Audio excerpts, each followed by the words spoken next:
Hello! Today I'll be doing a Duff Takes Flight related Ask Me Anything.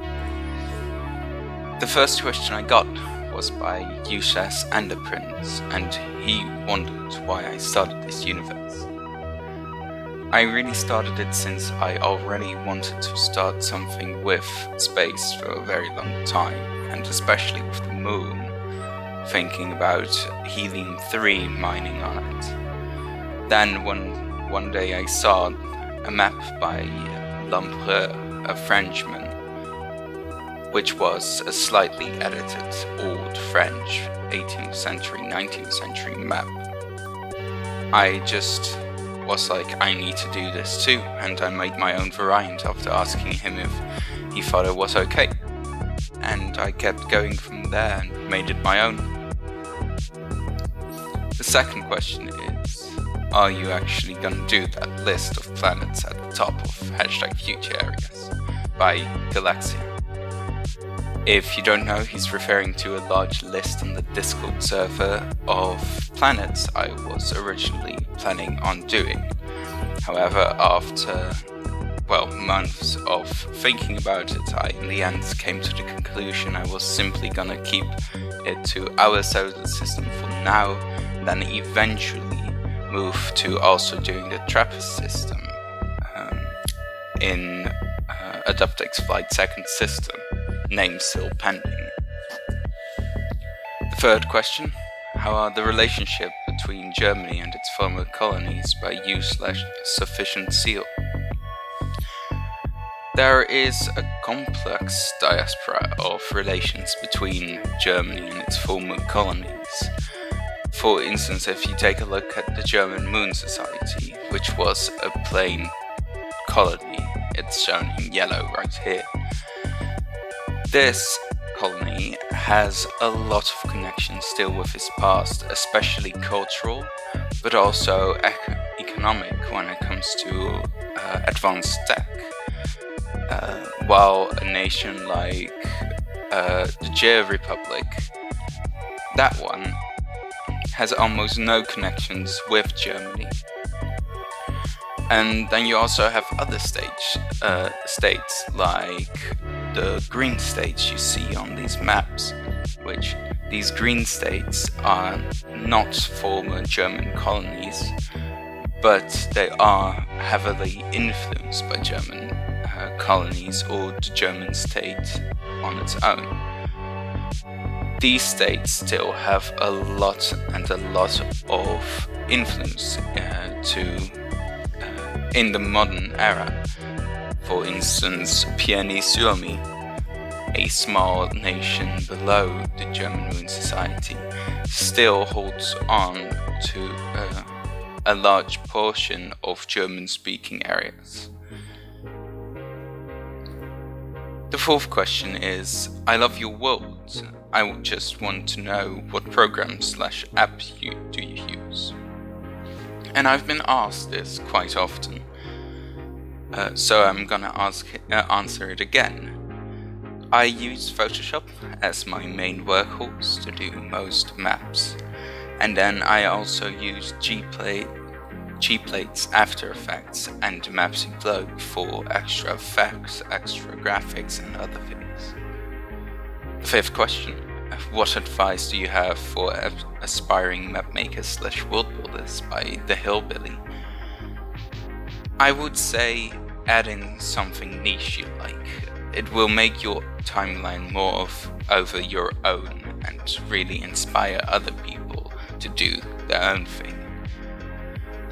Also, don't ever feel afraid to reflect on all the things you made. Don't feel afraid to change them and take in critique and change in and take in advice. That is just one major way to really improve the quality of your world. What kind of the next question number 6, is what kind of technology is there in 2300 by U/Bendy237? And the technology is very similar to modern day technology, however it simply has adapted more or progressed more, developed more. There have been no significant technological changes outside of the realms of optimization and slight spacefaring. And most technologies that you see in a Duff Takes Flight simply are more advanced current day technologies. There is no faster than light, and a trip to the moon still takes 2 days.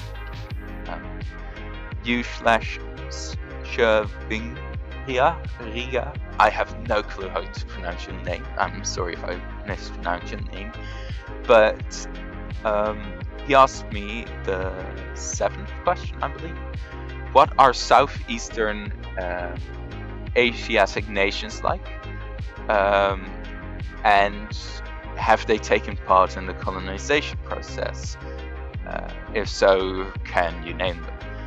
So, the Southeastern nations, they are quite different from our timeline in the sense that China is in a constant civil war. I kept this change because I wanted to make more people from Earth try and leave for the moon. And so, other than China being divided still, you have Japan still being very, very genocidal, let's just say.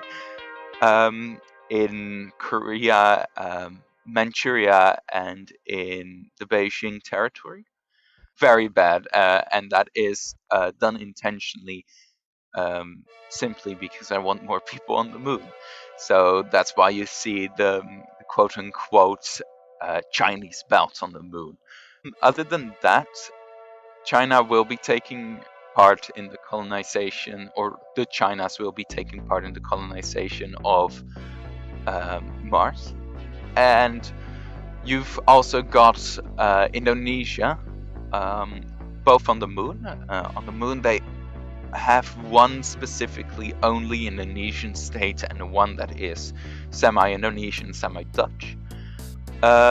And you've also got a few semi-Indian, semi-British states and one fully independent Indian state on the moon. And on Mars, India will be a greater player. They will be sending, I believe, the third most people to Mars out of every single nation. So yeah, they will definitely play a larger role there. Same for China. China will be sending a lot of nations, or a lot of people, especially when you combine the Manchuria states, northern China, southern China, the Beijing area, and other areas. The next question by Kotak, he asked me, how are the relationships between the various planets, Earth, Mars, and Venus, considering that many nations on Luna are independent, but some others are reliant on Terran influence? That's a good question. Well, the influence the Earth has on Venus is quite stark, where a lot of Venus-based territories are still quite reliant on, the Terran economies and influx of Terran people, while the moon is indeed quite diverse, but I would say it is starting to become a lot more independent, while you also have Mars, which Mars is highly dependent on population from the moon and Earth for the first 50 or so years, but after that it becomes quite independent, actually faster than the moon, simply because, its distance is so far from the moon that most of the resources and economical influence the Earth has over Mars comes through in space industry in the Kepler belt, the Kepler asteroid belt. And so the states on Mars will become independent far, far, far faster than the states on both the moon and Venus. Then the last question asked was, can I be in the video? And my answer is simply no. You are not allowed in my video. Okay, so that was it. Hope you enjoyed the AMA. That was all. Have a nice day. Don't forget to like and subscribe. I'm already a sellout. Yeah. See you in the next video.